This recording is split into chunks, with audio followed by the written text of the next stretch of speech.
મોદીજી, તમારા બધા નિયમો મને માન્ય છે. સોનું નહીં ખરીદવાનું, નહીં ખરીદીએ.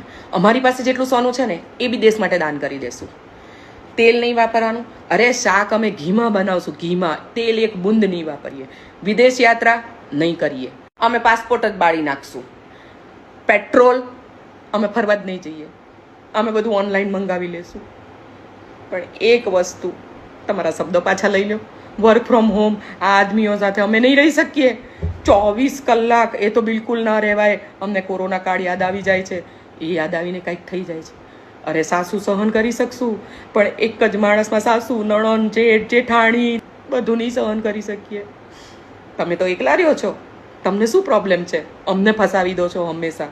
અમારું વર્ક ફ્રોમ હોમ વધી જાય છે. અત્યારથી ટેન્શન થઈ ગયું છે. કાલથી વર્ક ફ્રોમ હોમ લઈ લેશે તો હે ભગવાન.